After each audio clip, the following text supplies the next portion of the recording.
Hello and welcome to Cheap Joe's. My name is Julie and I'm here to impart some knowledge to you today via a 2-minute art tip. And previously we talked a little bit about Aquarelle brushes and what does that exactly mean. But the word Aquarelle is basically just the French word for watercolor, but you'll see it everywhere. You'll see it used with watercolor crayon or watercolor paint or watercolor brushes or watercolor paper. So it's kind of confusing for people to see that word used in multiple different product lines, but really all it means is watercolor. But Aquarelle brushes are kind of interesting because they're the only ones that have this beveled handle on the very end. And you ask why would I care about that? Why is that cool? Well, I'm going to show you why this is fun. So got a little bit of water here, a little bit of paint, and some Cheap Joe's 300-pound Kilimanjaro, which is great. If you don't have any, what's the matter with you?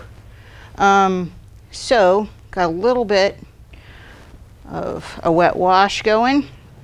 We're gonna lay this in here, activate this, make sure it's really wet, and I'm going to show you a little trick that you can do with Aquarelle brushes. So you're going to take this handle, flip it over, and you can actually like move color around with this edge, and it'll just be like a calligraphic drawn line.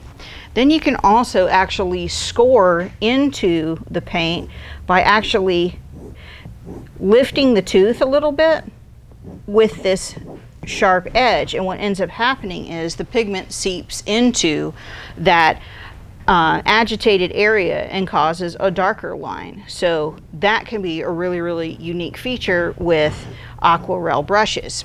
But you can also use it with acrylic. So it's a great brush, super soft head, and so you create like a heavy body, thick impasto application, and then take that same end and move the paint around in that same way. Almost like you would use a color shaper, you can use an Aquarelle brush that way. So if you haven't thought about it, invest a few bucks in an Aquarelle brush. They have a great handle. We have them in all kinds of different brush filaments and hairs. So if you haven't thought about it, get yourself an Aquarelle brush. We're sure you're gonna love it. Enjoy!